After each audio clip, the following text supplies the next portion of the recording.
योगा कर्मसु कौशलम Bhagavad Gita 2.50 perfection in action is true yoga. Hello everyone, मैं हूं सूर्या सर।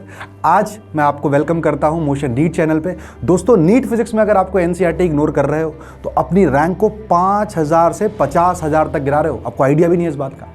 नीट के 80% कंसेप्चुअल क्वेश्चन एनसीईआरटी बेस्ड होते हैं, मगर मैक्सिमम एस्पिरेंट्स थ्योरी को बहुत लाइटली ले लेते हैं।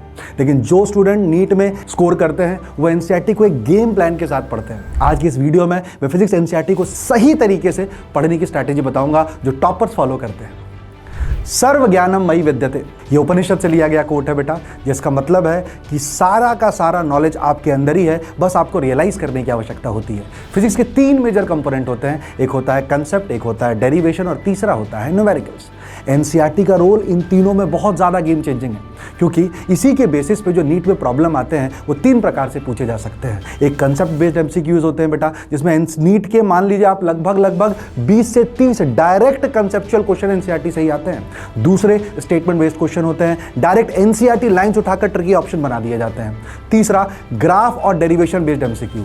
ये कहाँ से आते हैं? ये जितने भी टेबल्स और आपने फिगर देखे होंगे एनसीईआरटी के अंदर, ये वहाँ से लेके आते हैं। तो कई बार हम लोग इग्नोर कर देते हैं वो टेबल्स को और वो फिगर्स को, बट इनको आपको इग्नोर नहीं करना है। They are very very very important. Patanjali योग का एक सूत्र है कि अभ्यासेन ही सिद्धि, mastery comes only through practice. इस बात को मैं इसलिए यहाँ बोलना चाहूँगा क्योंकि पढ़ने के लिए अपने पास बहुत सारी चीज़ें हैं, लेकिन उसको एक्चुअली में बहुत अच्छे से कैसे किया जाए ये इंपॉर्टेंट है हमारे लिए। कि पहले रीडिंग सिर्फ थ्योरी को डीपली समझने के लिए होनी चाहिए।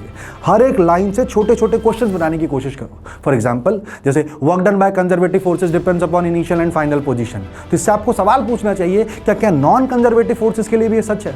और साथ ही साथ में बहुत ही इंपॉर्टेंट बात मैं आपको बताना चाहूंगा, एनसीईआरटी के पीछे आपको दिए जाएंगे पॉइंट्स टू पॉन्डर, और कहीं ना कहीं ब्लू बॉक्सेस भी आपको देखने को मिलेंगे। यहीं से एग्जाम में ट्रिकी सवाल पूछे जाते हैं, यही ट्रिकी सवालों का बेस होता है। इनको आप गलती से भी मिस आउट नहीं कर सकते हो। एनसीईआरटी में जितनी भी डेरिवेशन दी है वो समझना जरूरी है। हर एक फॉर्मूले का फिजिकल सिग्निफिकेंस को समझो। For example, work energy theorem में आप क्या पढ़ते हो?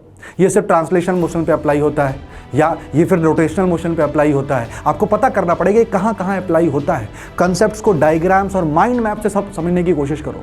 ओवरऑल मैं अगर आपको बताना चाहूँ, पिछले 10 सालों में आप नीट के कुछ क्वेश्चन उठाओ, उसको आप एनसीईआरटी में ढूंढने की कोशिश करो। जब आप नीट के उस क्वेश्चन को उठा के एनसीईआरटी में ढूंढने की कोशिश करोगे, उससे आपको क्या पता चलेगा? उससे आपको एनसीईआरटी पढ़ने में और कॉन्फिडेंस आएगा, है ना। और जब आप उसको पढ़ोगे, हर एक लाइन से खुद क्वेश्चन बनाने की कोशिश करो, ठीक है। कि एनसीईआरटी की लाइन पढ़ के सोचो कि एग्जामिनर इस पे कौन सा एमसीक्यू बना सकता है।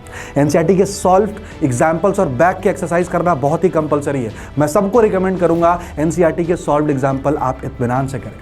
और जैसा कि आपको पता है एग्जाम में आपके दिन बहुत कम बचे हुए हैं, तो आप एफर्ट्स पे ज़्यादा फोकस करें, ना कि रिजल्ट पे। कई बार क्या होता है, अभी हम खूब सारे एग्जाम्स दे रहे हैं, है ना, जिसके कारण हम एफर्ट्स को छोड़ के सिर्फ वो जो एग्जाम जो रिसेंट में जो आपने मॉक टेस्ट दिए हैं उसके ऊपर अपन टेंशन लेना स्टार्ट कर देते हैं। तो मेरा तो ये मानना है कि आपको क्या करना है, अगर आप बचे हुए टाइम में एनसीईआरटी को अच्छे से पढ़ना चाहते हैं तो डेली 2 चैप्टर रिवाइज करो। एक पकड़ो 11th का, एक पकड़ो 12th का। दूसरा, एनसीईआरटी के जितनी भी सबरी पेजेस है, जैसे मैंने बताया आपको कौन सा, ब्लू बॉक्सेस और पॉइंट्स टू पॉइंटर, है ना, उनको बार बार रिवाइज करो, ठीक है। 1 hour daily NCERT line based MCQ को सॉल्व करो। ग्राफ और एक्सपेरिमेंटल बेस्ड जितने भी क्वेश्चन दे रखे हैं, हर उस चैप्टर के सारे ग्राफ्स को एनालाइज करो। राइट बेटा, चलिए। और आखिरी 5 दिनों में सिर्फ वीक टॉपिक और मॉक टेस्ट को रिवाइज करो, नया कुछ पढ़ने की आवश्यकता नहीं है। तो ये वो तरीके हैं जिससे आप एनसीईआरटी को बहुत ही अच्छे से पढ़ सकते हो। भगवद गीता में कोट कहा गया कि only you can lift yourself. तो आपको अपने आप पे बहुत ही ज्यादा भरोसा होना चाहिए यदि आप जिंदगी में अच्छा या जीतना चाहते हैं। अगर यह स्ट्रेटेजी आपको पसंद आई हो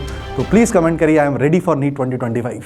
अगर ये वीडियो आपको यूजफुल लगी है तो लाइक, शेयर एंड सब्सक्राइब जरूर करें दोस्तों। जय Hind, best of luck, thank you so much everyone.